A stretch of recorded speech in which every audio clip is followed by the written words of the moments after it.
ஒரு படம் திரைக்கு வந்து மக்களால் கொண்டாடப்பட்டு வெற்றி அடையுது அப்படின்றத தாண்டி ஒரு படம் வந்து திரைக்கு வருது அப்படின்றதே மிகப்பெரிய வெற்றி தான் அப்படின்னு சொல்ற அளவிற்கு தான் இன்றைய சினிமாவினுடைய நிலை இருக்கு அப்படின்னு சொல்லலாம். கஷ்டப்பட்டு படம் எடுக்கிறேன், கஷ்டப்பட்டு படம்.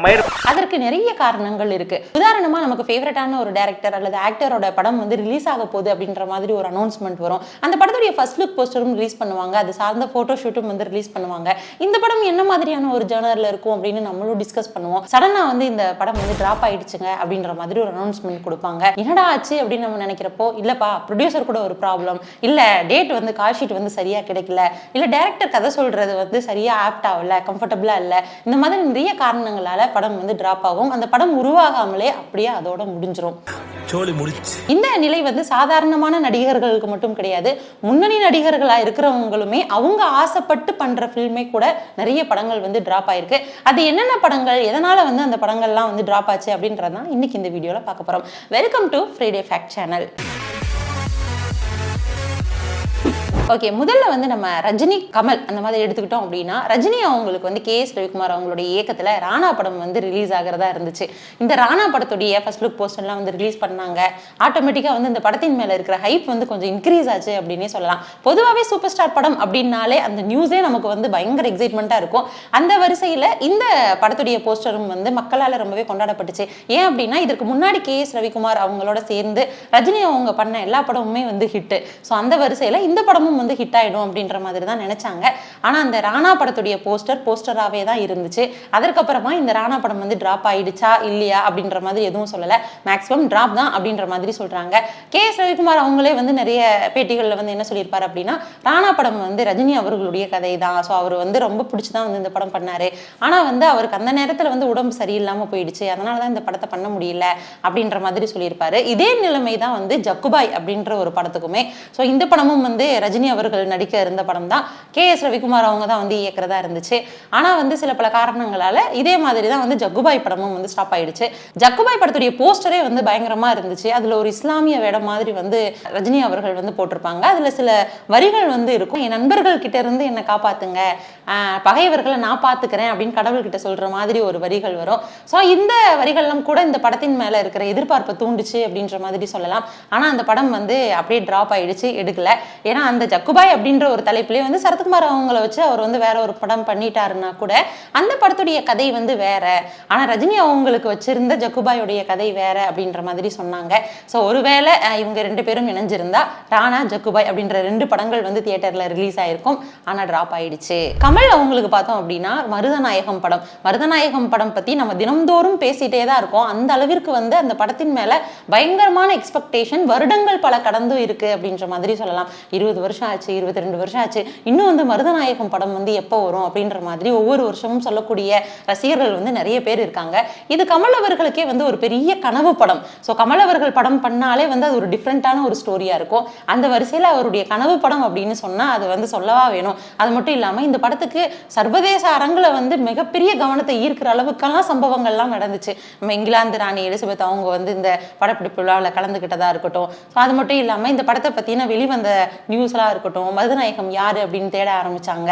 அது மட்டும் இல்லாம இப்ப வரைக்கும் வந்து மருதநாயகத்தை வந்து கமல் அவங்க திரும்ப பண்ணணும் அப்படின்ற மாதிரி நிறைய ரசிகர்கள் கோரிக்கை வச்சா கூட இல்ல, அப்ப இருந்த ஸ்ட்ரென்த், எனர்ஜி, அந்த ஒரு லுக் வைஸ், அந்த பாடி அதெல்லாம் வந்து வேற, ஆனா இப்ப வந்து வேற, என்னால பண்ண முடியாதுன்ற மாதிரி. அது மட்டும் இல்லாம அதுக்கு பதிலா வேற ஒரு ஹீரோவை வச்சு எப்படியாவது நான் மருதநாயகத்தை எடுப்பேன் அப்படின்ற மாதிரி கமல் அவர்கள் உறுதியா இருக்கிற மாதிரி வந்து சொல்லியிருந்தாரு. அது மட்டும் இல்லாம இப்ப வந்து ஏஐ டெக்னாலஜி மூலமா மருதநாயகம் படம் வந்து மறுபடியும் வருமா அப்படின்ற ஒரு எக்ஸ்பெக்டேஷன் இருந்துட்டே தான் இருக்கு. இது வந்து விரைவில் கூட நடக்க சாத்தியமாகும் அப்படின்ற மாதிரி சொல்றாங்க. ஆனா மருதநாயகம் படம் பல ஆண்டுகளா வெயிட்டிங் லிஸ்ட்லயே இருக்கு. அடுத்ததா நம்ம நடிகர் விஜய் அவங்கள வச்சு யோகான் அத்தியாயம் 1 அப்படின்ற ஒரு படத்தை வந்து ஜிவிஎம் அவங்க வந்து இயக்க போறதா போஸ்டர்லாம் வந்து ரிலீஸ் பண்ணியிருந்தாங்க. அந்த போஸ்டரை பார்க்கும்போதே வந்து ஒரு ஸ்பை த்ரில்லர் மூவி மாதிரி இருந்துச்சு. அது மட்டும் இல்லாம அந்த போஸ்டர்ல வந்து இதுவரைக்கும் பண்ணாத ஒரு கேரக்டர் வந்து விஜய் அவங்க வந்து பண்ண போறாங்க அப்படின்ற மாதிரியான எக்ஸ்பெக்டேஷன் வந்து கிரியேட் ஆச்சு. ஆனா இந்த படம் வந்து டிராப் ஆயிடுச்சு. ஸோ அப்பவே வந்து டிராப் ஆனதுக்கு நிறைய காரணங்கள் வந்து சொல்ல சொல்லப்பட்டது. ஒரு பக்கம் வந்து விஜய் அவங்களுக்கு வந்து இந்த கதையில வந்து பெரிதளவில் திருப்தி இல்லை, கடைசி ப்ராஜெக்ட் வந்து அவங்களுக்கு சொல்லலை, இன்னும் 70% தான் வந்து சொல்லியிருக்காங்க, 30% சொல்லலை அப்படின்னு விஜய் தரப்புல இருந்து சொன்னதா சில தகவல்கள் வந்து வெளியாகி இருந்தது. ஜிவிஎம் அவங்க வந்து என்ன சொன்னாங்க அப்படின்னா, இந்த யோகன் அத்தியாயம் 1 இந்த படத்தை வந்து எடுக்கிறது வந்து எனக்கு ரொம்பவே விருப்பமா இருந்துச்சு. இந்த படம் ஒரு ஹாலிவுட் டைப்ல வந்து எடுக்கப்படுற ஒரு ஃபில்ம். ஸோ இந்த நேரத்தில் இது வேணாம் அப்படின்னு சொல்லிட்டு விஜய் சொன்னாரு. அதனால அடுத்தடுத்த படங்கள்ல வந்து அவர் கமிட் ஆயிட்டாரு. ஸோ நானும் பிஸி ஆயிட்டேன், அதனால இந்த யோகன் அத்தியாயம் 1 படத்துக்கு வந்து பண்ண முடியல அப்படின்ற மாதிரி சொல்லியிருந்தாரு. இன்னும் ரசிகர்கள்லாம் வந்து என்ன சொல்லிட்டு இருந்தாங்க அப்படின்னா, இந்த ஃபர்ஸ்ட் லுக் போஸ்டரை வச்சு இந்த போஸ்டரை பார்க்கும்போது அமெரிக்கன் அசாசின் அந்த படத்துடைய ஒரு காப்பி மாதிரி தெரியுது, பிரெஞ்சுல இருந்து லார்கோ விஞ்ச் அந்த படத்துடைய காப்பி மாதிரி தெரியுது, அவங்க இஷ்டத்துக்கு வந்து சொல்லிட்டே இருந்தாங்க. ஆனா இது எந்த படத்தோட காப்பியா இருந்தாலும் கடைசி வரைக்கும் இது போஸ்டரோடயே நின்றுச்சு. யோகன் அத்தியாயம் 1 இப்ப யோகன் அத்தியாயம் 1 வந்து விஷால் அவங்கள வச்சு ஜிவிஎம் எடுக்க போறாங்க அப்படின்ற ஒரு தகவலும் இருக்கு. அது எந்த அளவிற்கு உண்மைன்னு தெரியல. ஆனா விஜய் அவங்கள வச்சு எடுக்கணும் அப்படின்னு நினைச்ச முடிவு ஸ்டாப் ஆயிடுச்சு. இது ஜிவிஎம் அவங்க இந்த மாதிரி வந்து சில நடிகர்களை வச்சு சில படங்கள் வந்து பண்ணணும் அப்படின்ற மாதிரி நினைச்சிருக்கிறாங்க. அது மாறியும் போயிருக்கு. இன்னுமே ரிலீஸ் ஆகாத துருவ நட்சத்திரம் கூட அந்த படத்துக்கான சாட்சி அப்படின்ற மாதிரி சொல்லலாம். ஸோ துருவ நட்சத்திரத்தை வந்து வேமா ரிலீஸ் பண்ணுங்க அப்படின்ற சீர்கள் சொல்லிட்டு இருக்காங்க. சரி, இந்த படம் டிராப் ஆனதை தொடர்ந்து வேற என்ன படம் வந்து விஜய் அவர்களுக்கு டிராப் ஆயிருக்குன்னா நிறைய படங்கள் இருக்கு. அதுல உதாரணத்திற்கு வந்து இயக்குனர் சீமான் அவங்களுடைய இயக்கத்துல வந்து பகலவன் அப்படின்ற படம் வந்து விஜய் அவங்க வந்து பண்றதா இருந்துச்சு. அந்த படத்துக்கான போஸ்டர்லாம் வந்து ரிலீஸ் பண்ணியிருந்தாங்க. சீமான் அவங்களும் வந்து பேட்டியில எல்லாம் சொல்லியிருந்தாங்க, தம்பி விஜயை வச்சு நான் ஒரு படம் பண்ண போறேன் அப்படின்ற மாதிரி சொல்லியிருந்தாங்க. ஆனா வந்து இந்த படம் வந்து டிராப் ஆயிருச்சு. ஸோ அதற்கு வந்து நிறைய காரணங்கள் வந்து சொல்றாங்க. விஜய் அவங்களுக்கு வந்து திருப்தி இல்லை அப்படின்றது ஒரு காரணமா சொல்றாங்க. சீமான் அவங்க என்ன சொல்றாங்கன்னா, இந்த கதையை பத்தி கொஞ்சம் நிறைய பேர் வந்து பயப்படுறாங்க அப்படின்ற மாதிரி சொல்லியிருந்தாரு. இந்த கதையை வந்து நிறைய பேர்கிட்ட அவர் வந்து கொடுத்ததாகவும் வந்து அவர் பேட்டியில வந்து சொல்லியிருந்தாரு. அதுல வந்து ரீசெண்டா கூட விஜய் ஆண்டனி சார் இந்த படத்தை பத்தி பேசும்போது இந்த கதையை வந்து விஜய் ஆண்டனி சார்கிட்டையும் கேட்டிருக்காங்க. அவரும் வந்து இந்த கதை நல்லா இருக்கு, அருமையா இருக்கு அப்படின்னு சொல்லியிருந்தாரு. ஆனா இந்த படத்தை வந்து நடிக்கிறேன் அப்படின்னு சிம்பு மட்டும்தான் வந்து சொல்லியிருக்காரு. நல்ல கதையா இருக்கு, நம்ம நடிக்கலாம் அப்படின்ற மாதிரி சிம்பு சொன்னதாகவும், ஆனா தயாரிப்பாளர் சைடு வந்து நிறைய பிரச்சனைகள் இருக்கிறதாகவும் பகலவன் பகல் கனவாவே முடிஞ்சிருச்சு. ஸோ ஜிவிஎம் அவங்க சொன்ன மாதிரி அது தேவையில்லாத கண் பட்டுருச்சா என்னன்னு தெரியல. விஜய் அவங்களுக்கு வந்து இந்த 2 படமுமே வந்து டிராப் ஆயிடுச்சு. சரி, நம்ம அஜித் அவங்களுக்கு என்ன படம் டிராப் ஆச்சு அப்படின்னா, நிறைய படங்கள் டிராப் ஆயிருக்குங்க. ஆனா இப்போ வந்து நம்ம அவ்வளோ படங்களையும் பார்க்க போறது இல்லை. இப்போ நம்ம வந்து காங்கேயன் அப்படின்ற ஒரு படத்தை தான் பார்க்க போறோம். ஏன்னா டிராப் ஆன படங்களுடைய லிஸ்ட் எடுத்தாலே நமக்கு வந்து காங்கேயன் படத்தை வந்து சொல்லாம போகவே முடியாது. ஏன்னா அந்த அளவுக்கு வந்து அந்த ஒரு கேரக்டர் வந்து வடிவமைக்கப்பட்டு இருக்கும். இது வந்து யார் எடுக்க நினைச்சாங்க அப்படின்னா KS ரவிக்குமார் அவங்க தான். ஏன்னா ஏற்கனவே KS ரவிக்குமார் அவங்களுடைய இயக்கத்தில் வந்து வில்லன் படமாக இருக்கட்டும், இல்லை வரலாறு படமாக இருக்கட்டும், பெரிய அளவில் பேசப்பட்டுச்சு. அந்த வரிசையில் வந்து இந்த காங்கேயன் படமும் இருக்கும் அப்படின்ற மாதிரி சொன்னாங்க. ஆனால் இந்த காங்கேயன் படம் வந்து சொல்கிற மாதிரி வந்து ஒர்க் ஆகலை. அது மட்டும் இல்லாமல் வரலாறு படத்தில் இருக்கிற கேஸ்ட் அண்ட் க்ரூ தான் வந்து இந்த படத்துலேயும் வந்து ஒர்க் பண்ண போகிறாங்க அப்படின்ற மாதிரியான நியூஸ்லாம் வந்து வந்துட்டு இருந்துச்சு. ஆனால் இந்த காங்கேயன் படம் வந்து ட்ராப் ஆகிடுச்சு. அதுக்கு நிறைய காரணங்கள் இருந்தால் கூட இதுதான் வந்து தெளிவான ரீசன் அப்படின்னு சொல்லிட்டு இப்போ வரைக்கும் வந்து அவங்க எதுவுமே சொல்லலை. அது மட்டும் இல்லாமல் இந்த காங்கேயன் படம் வந்து வந்திருந்தால் பெரிய அளவில் வந்து கொண்டாடப்பட்டிருக்கும். ஏன்னா அந்த A.R. ரஹ்மான் அவங்களுடைய மியூசிக்கும் வந்து இந்த படத்துல இருந்துச்சு. அதுவும் இல்லாம அவருடைய கெட்டப் வந்து அவரோட ஹேரா இருக்கட்டும், அவரோட ஃபேஸா இருக்கட்டும், இல்ல அந்த மாதிரி லுக்கா இருக்கட்டும், எல்லாமே வந்து டிஃப்ரெண்டா இருந்துச்சு. ஸோ இந்த படம் ரிலீஸ் ஆயிருந்துச்சு அப்படின்னா அது அஜித் அவங்களுக்கு ஒரு டிஃப்ரெண்டான ஒரு ஸ்டோரியா இருந்திருக்கும். ஆனா இந்த படம் வந்து டிராப் ஆயிடுச்சு. அதுக்கப்புறமா அருண் விஜய் அவங்களுடைய நடிப்புல வந்து பாக்ஸர் அப்படின்ற படம் வந்து ரிலீஸ் ஆக இருந்தது. இப்போ கூட சமீபத்துல இட்லி கடை அப்படின்ற படத்துல வந்து அவர் ஒரு பாக்ஸரா வந்து தனுஷ் அவர்கள் வந்து காட்டியிருப்பாரு. அதுக்கப்புறம் தான் பழைய பாக்ஸர் படமெல்லாம் வந்து ரசிகர்களுக்குலாம் நிறைய ஞாபகம் வந்துருச்சு. ஏன்னா அந்த அளவிற்கு தன்னுடைய உடலை வந்து பராமரிச்சு அவ்வளோ ஒர்க் அவுட் பண்ணி அருண் விஜய் அவர்கள் வந்து பாக்ஸர் படத்திற்காக தன்னை தயார்படுத்தி வச்சிருந்தாரு. Here I am training for the film Boxer. அது மட்டும் இல்லாம சில நாள் ஷூட்டிங்கும் போச்சு. அதுக்கு வந்து ஒரு ஃபர்ஸ்ட் லுக் போஸ்டர் வந்து ரிலீஸ் பண்ணியிருந்தாங்க.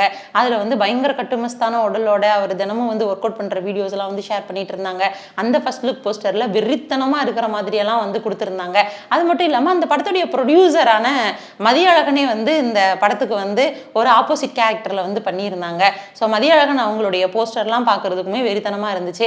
அது மட்டும் இல்லாம இந்த பாக்ஸருக்கான அவர் எடுத்த ட்ரைனிங் வீடியோ எல்லாமே வந்து ரிலீஸ் பண்ணி ரசிகர்கள் எல்லாமே அருண் விஜய் அவங்களுக்கு வந்து இந்த படம் வந்து பயங்கரமான ஒரு வெற்றியை தான் கொடுக்கும் அப்படின்ற மாதிரி சொல்றதுக்கு நிறைய காரணங்களும் இருந்துச்சு.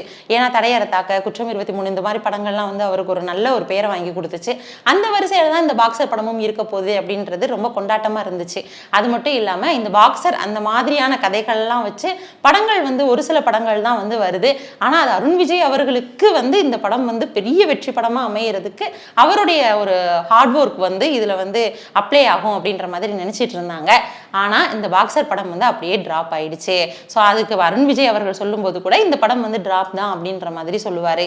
இப்போ சமீபத்தில் வந்து இட்லி கடை படத்தில் வந்து அருண் விஜய் அவங்க வந்து ஒரு பாக்ஸராக வந்து நடிச்சிருப்பாங்க. ரசிகர்களுக்கு வந்து அது ரொம்ப உற்சாகமாக இருந்திருக்கும். அவங்களுக்குலாம் வந்து பழைய ஞாபகங்கள் வர்றதுக்கான காரணம் என்ன அப்படின்னா, அருண் விஜய் அவர்கள் வந்து ஒரு பேட்டியில் சொல்லியிருப்பாரு. என்ன அப்படின்னா, அந்த ஃபர்ஸ்ட் லுக் போஸ்டரே வந்து நாங்கள் ரிலீஸ் பண்ணுற அளவுக்கு வந்து பிளான் கிடையாது, ஆனால் அந்த ஃபோட்டோ வந்து ரிலீஸ் ஆயிடுச்சு, அதனால தான் அந்த போஸ்டர் வந்து நாங்கள் ரிலீஸ் பண்ண வேண்டிய சுச்சுவேஷனுக்கு வந்து தள்ளப்பட்டோம் அப்படின்ற மாதிரி அருண் விஜய் அவங்க வந்து சொல்லியிருப்பாங்க. ஸோ ஒருவேளை பாக்ஸர் படம் வந்திருந்தா அது அருண் விஜய் அவங்களுக்கு வந்து ஒரு பெரிய ஹிட் கொடுத்துருக்கும் அப்படின்னு சொல்லலாம். அது ஒரு பெரிய டேர்னிங் பாயிண்டாக அவங்களுக்கு இருக்கும். அவங்களுடைய வரலாறும் வந்து பெரிய அளவில் பேசப்பட்டிருக்கும். ஆனால் அந்த படம் வந்து உருவாகவே இல்லை. அது மட்டும் இல்லாமல் அந்த படம் உண்மை கதை அப்படின்னு மாதிரியும் சொல்லிட்டு இருந்தாங்க. சரி, நம்மளும் விரைவில் பார்க்கலாம் அப்படி ஒன்று உருவாகுமா என்ன அப்படின்னு. அடுத்ததா நடிகர் விக்ரம் அவங்களுடைய நடிப்பில் வந்து கரிகாலன் அப்படின்ற படமை வந்து எடுத்துட்டு இருந்தாங்க. அந்த படம் வந்து ரிலீஸ் ஆக போகுது அப்படின்ற மாதிரிலாம் சொல்லிட்டு இருந்தாங்க. அந்த படத்துடைய ஃபர்ஸ்ட் லுக் போஸ்டர்லாம் வந்து ரிலீஸ் பண்ணியிருந்தாங்க. டைரக்டர் எல்ஐ கண்ணன் வந்து இந்த படத்தை வந்து இயக்கியிருந்தாரு. ஜிவி பிரகாஷ் வந்து அவங்களுக்கு வந்து மியூசிக் பண்ணுற மாதிரி இருந்துச்சு. ஆனால் இந்த படத்துடைய சில காட்சிகளை மட்டும் அவங்க வந்து ரிலீஸ் பண்ணிட்டு இந்த படம் வந்து ட்ராப் ஆயிடுச்சு அப்படின்ற மாதிரி சொல்லிட்டாங்க. அதுக்கு ரீசன் என்ன அப்படின்னா, இந்த படத்துடைய பட்ஜெட் ப்ராப்ளம் தான் அப்படின்ற மாதிரி சொல்லியிருந்தாங்க. இந்த படத்தை வந்து எடுக்கிறதுக்கு பயங்கரமா பட்ஜெட் இருக்கும். ஆனால் அந்த பட்ஜெட்டை வந்து ப்ரொடியூசரால் வந்து கொடுக்க முடியாது, அந்த அளவுக்கான ப்ரொடியூசர்ஸ்லாம் இல்லை. ஆனால் கரிகாலன் படத்துடைய அந்த ஒரு ஸ்டோரி வந்து சரியாக வந்து மேக் பண்ணியிருக்கோம், ஆனால் எடுக்க முடியல, அது ஒரு கனவுதான்ற மாதிரி வந்து சொல்லிட்டாங்க. விக்ரம் அவங்களுக்குமே வந்து கரிகாலன் கேரக்டர் மேலே ஒரு பெரிய ஈடுபாடு இருக்கு அப்படின்ற மாதிரி தான் சொல்லலாம். அதற்கப்புறமா வந்து பொன்னியின் செல்வன் படத்துலேயே வந்து ஆதித்ய கரிகாலனா அவர் வந்து பண்ணியிருப்பாரு. ரொம்ப ஒரு ஆத்மார்த்தமான ஒரு நடிப்பை கொடுத்துருந்துருப்பாரு. அவங்கள பற்றி பேசுகிற ஒவ்வொரு வார்த்தைகள்லையும் ரொம்ப நிதானமும் அதே நேரத்தில் ரொம்ப உணர்ந்து கரிகாலனாவே வந்து அவர் பேசியிருக்கிறத நம்ம நிறைய பார்க்க முடியும். அந்த அளவுக்கு அவர் வந்து இந்த படம் வந்திருந்தா அவர் வந்து பெரிய அளவில் பேசப்பட்டிருப்பாரு. ஏன்னா பாகுபலிக்கெல்லாம் முன்னாடியே வந்து இந்த படத்தை பற்றி பேச ஆரம்பிச்சிட்டாங்க. ஒருவேளை இந்த படம் வந்திருந்தா பாகுபலிக்கு முன்னாடியே வந்திருந்திருக்கலாம். அப்படி வந்திருந்துச்சு அப்படின்னா விக்ரம் அவங்களுடைய லைஃப்ல ஏற்கனவே நிறைய படங்கள் வரிசையில் இருக்கு, அவருக்கு பேசுற படங்களா. அதுல கரிகாலன் இன்னும் வந்து தூக்கி அடிச்சிருக்கும் அப்படின்ற மாதிரி சொல்லலாம். அது மட்டும் இல்லாம இந்த படத்தை கலைப்புலி எஸ் தானு அவங்க வந்து இயக்கிறதாகவும் இருந்துச்சு. உண்மையிலே ஜிவி பிரகாஷ் அவங்க மியூசிக்கில் வந்து நம்ம 1000ல் ஒருவன் சாங் தான் எப்போவுமே நமக்கு ஞாபகம் வரும். அவர் எவ்வளவோ படங்கள் பண்ணியிருந்தா கூட ஏன்னா ஹிஸ்டாரிக்கல் ஃபிலிமுக்கு வந்து அந்த அளவிற்கு ஒரு வேல்யூ இருக்குது. ஸோ அப்படி தான் வந்து ஒரு வேளை ஜிவி பிரகாஷ் அவங்க வந்து இதுக்கு மியூசிக் பண்ணியிருந்தா பெரிய அளவில் வந்து ஜிவி பிரகாஷ் அவர்களும் வந்து பேசப்பட்டிருப்பாரு. ஸோ இந்த படம் மட்டுமா அப்படின்னு கேட்டால் இல்லை. அதுக்கப்புறமா வந்து ஹிஸ்டாரிக்கலாக கர்ணன் அப்படின்ற ஒரு படம், அந்த படத்தையும் வந்து பண்ணுறதுக்காக கமிட் ஆனார் விக்ரம் அவர்கள். ஆனால் அந்த படமும் வந்து ட்ராப் ஆயிடுச்சு இல்லை அப்படின்ற மாதிரி சொல்லாமல் ரொம்ப சைலண்ட் மோட்லேயே வச்சுருந்தாங்க. ஆனால் அதுக்கப்புறமா வந்து இந்த படத்துலேருந்து மறுபடியும் வந்து ஒரு அனௌன்ஸ்மெண்ட்டை வந்து கொடுத்தாங்க. இந்த படம் மறுபடியும் ரிலீஸ் ஆகுமான்ற ஒரு எக்ஸ்பெக்டேஷன் அது தூண்டுச்சு அப்படின்ற மாதிரியே சொல்லலாம். ஏன்னா பொதுவாகவே வந்து மகாபாரதத்தில் நம்ம எவ்வளோ கேரக்டர்ஸ் இருந்தால் கூட நம்ம கர்ணன் கேரக்டர்ஸ் தான் நம்ம வந்து திரும்ப திரும்ப திரும்ப அந்த படைப்பை வந்து நிறைய இடங்களில் நம்ம பார்த்துருப்போம். அதை தான் மேக் பண்ணுறதுக்கு ரொம்பவே ஆர்வமாக வந்து இருப்பாங்க. ஸோ அந்த அளவுக்கு வந்து இந்த கர்ணன் கதாபாத்திரம் இருக்கும். அந்த கதாபாத்திரம் வந்து சிவாஜி அவர்களுக்கு வந்து எந்த அளவிற்கு பொருந்துச்சோ அந்த அளவிற்கு வந்து விக்ரம் அவர்களுக்கும் பொருந்துமா அப்படின்ற ஒரு எக்ஸ்பெக்டேஷன் வந்து ஒரு நார்மலாகவே இருந்துச்சு அப்படின்ற மாதிரி சொல்லலாம். அந்த வரிசையில் இந்த கர்ணா அப்படின்ற படத்தை வந்து ரொம்ப சைலண்ட் மோட்லேயே போட்டிருந்தாங்க. அதற்கப்புறமா சூரியபுத்திரன் கர்ணன் அப்படின்ற மாதிரி இந்த படத்தை வந்து பல வருடங்கள் கழித்து மறுபடியும் வந்து புதுப்பிச்சாங்க. ஆனாலும் கூட அந்த படம் இன்னும் தியேட்டரில் ரிலீஸ் ஆகலை. அடுத்ததா நம்ம சிம்பு அவங்களுடைய நடிப்பில் வந்து ரொம்பவே எக்ஸ்பெக்ட் பண்ண ஒரு படம் அப்படின்னா அது வந்து கெட்டவன் படம் தான். ஸோ கெட்டவன் படம் வந்து அது ஏன் எதிர்பார்க்குறோம் அப்படின்றதுக்கு நிறைய காரணங்கள் இருந்துச்சு. என்ன அப்படின்னா அவர் ரொம்ப நீளமாக முடி வச்சிருந்திருப்பாரு. அது மட்டும் இல்லாமல் அவருடைய லுக்கே வந்து டோட்டல் டிஃப்ரெண்ட்டாக இருக்கும். தலையிலலாம் 2 கொம்பு வச்ச மாதிரியான போஸ்டர்ஸ் எல்லாம் வந்து ரிலீஸ் ஆச்சு. அது மட்டும் இல்லாமல் பயங்கரமாக ஆக்ரோஷத்தோட ஒரு ஒரு வில்லன் மாதிரியெல்லாம் வந்து அவர் அந்த தோற்றத்தில் வந்து தெரிஞ்சார்.